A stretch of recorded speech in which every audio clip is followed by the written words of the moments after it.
This naturalrefrigerants.com article is being read by an automated voice. ECHA's updated PFAS proposal retains most restrictions on PFAS refrigerants by Michael Gary, published September 16, 2025. The European Chemicals Agency, ECHA, announced on August the 20th that it has published an updated proposal from 5 European countries to restrict environmentally polluting PFAS, per and polyfluoroalkyl substances, with most restrictions on PFAS refrigerants remaining the same, but some refrigerant applications given a longer exemption. The EU's new PFAS proposal, which is still subject to change and will ultimately serve as a guide to the European Commission, offers 2 main restriction options: ROs. The first, RO1, is a full ban with a transition period of 18 months, following the date the restriction regulation enters into force, EIF. The second, RO2, and establishes a ban with use-specific, mostly time-limited exemptions, derogations, lasting 5 years, 6.5 including the transition period, or 12 years, 13.5 including the transition period, following the EIF date. The third option, RO3, allows continued use under strict conditions that minimize PFAS emissions over a product's full life cycle. Most HVAC and R applications continue to fall under R1. Several are covered under R2, and none under R03. Many HVAC and R applications targeted for exemptions under the original proposal retain their original PFAS refrigerant exemption period under the new proposal. PFAS refrigerants in low-temperature refrigeration below -50 degrees Celsius, -58 degrees Fahrenheit, can be used until 6.5 years after the EIF date. PFAS refrigerants used in transport refrigeration other than marine applications can be used until 6.5 years after the EIF date. Marine applications have no exemption beyond the transition period. PFAS refrigerants in laboratory test and measurement equipment can be used until 13.5 years after the EIF date. PFAS refrigerants in refrigerated centrifuges can be used until 13.5 years after the EIF date. However, under the new proposal, PFAS refrigerants in mobile air conditioning, MAC systems in combustion engine vehicles with mechanical compressors, which were originally given 6.5 years including the 1.5-year transition period after the date when the regulation enters into force, EIF, now have a 13.5-year total exemption, derogation, including the transition period. PFAS refrigerants used in light-duty electrical vehicles, such as passenger cars and vans, which did not have an exemption in the original proposal beyond the transition period, now has a 6.5-year total exemption. In addition, PFAS refrigerants used for the maintenance and refilling of existing HVAC and R equipment for which no drop-in alternatives exist, which originally had an exemption of 13.5 years after the EIF date including transition, now have a time-unlimited exemption. This applies to equipment already in use when the restriction enters into force or equipment that has been put into operation within any of the relevant time exemptions. Finally, PFAS refrigerants used in HVAC and R equipment in buildings where national safety standards and building codes prohibit the use of alternatives can continue to be used. It is expected that building codes will over time be changed through technical developments and recognition of safe operation of alternatives, said the proposal.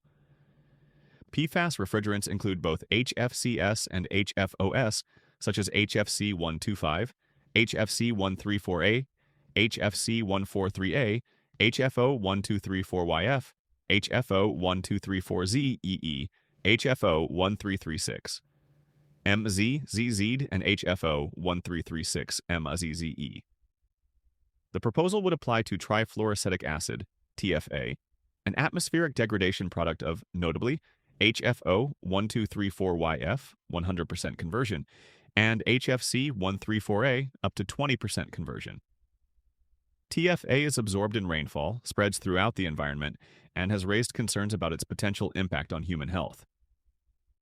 The updated PFAS restriction proposal separately addresses TFA. The updated PFAS restriction proposal contains good news and less good news, said Mark Chassereau, CEO of Atmosphere, publisher of naturalrefrigerants.com, and lead campaigner for the Coalition for PFAS-Free Cooling and Heating.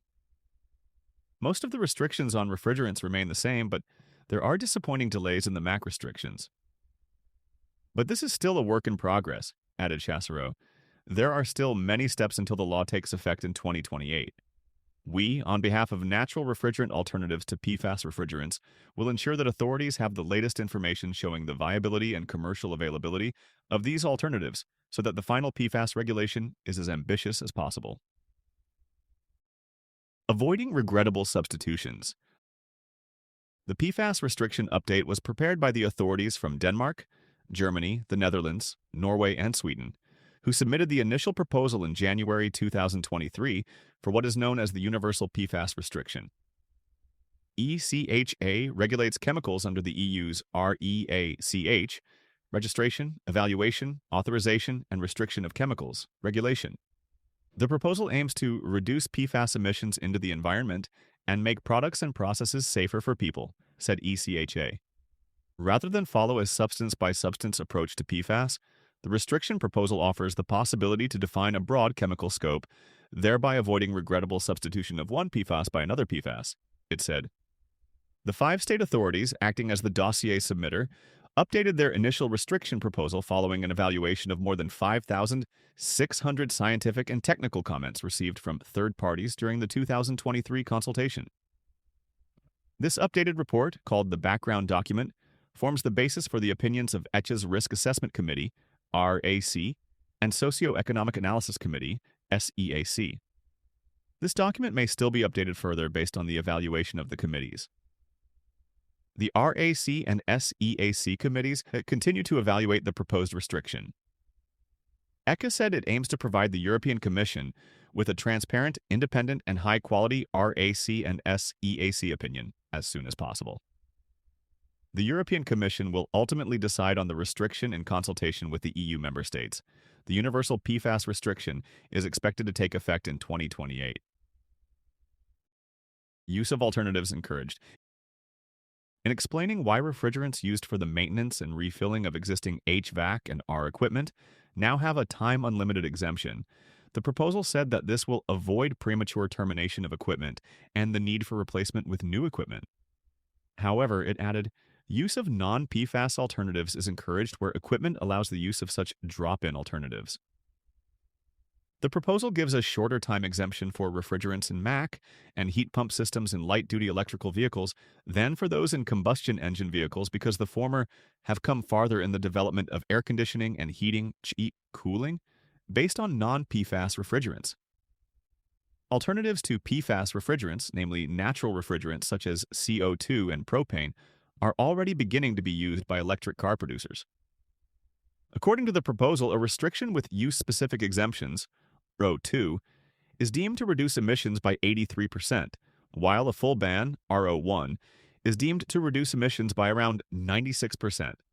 But costs under RO2 are generally found to be lower than under RO1, rendering RO2 an option that is preferable over RO1 when an RO2 option exists, it said.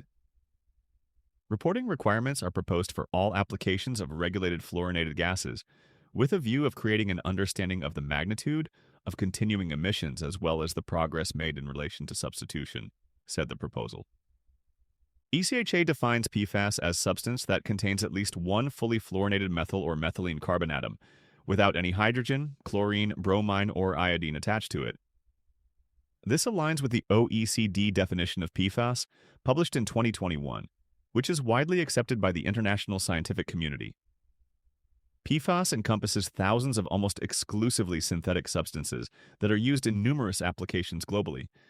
In addition to refrigerants, these include textiles, food packaging, lubricants, electronics, construction, and many more.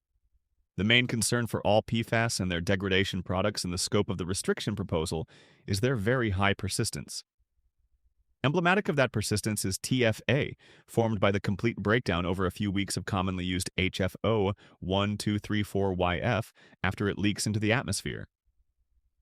Further supporting concerns regarding PFAS, added the restriction proposal, are bioaccumulation, mobility, long-range transport potential, LRTP, accumulation in plants, global warming potential, and eco-toxicological effects. With the constantly increasing concentrations of PFAS in the environment, due to their persistence and ongoing emissions, the exposure of humans and the environment to these substances will inevitably lead to negative effects, said the proposal.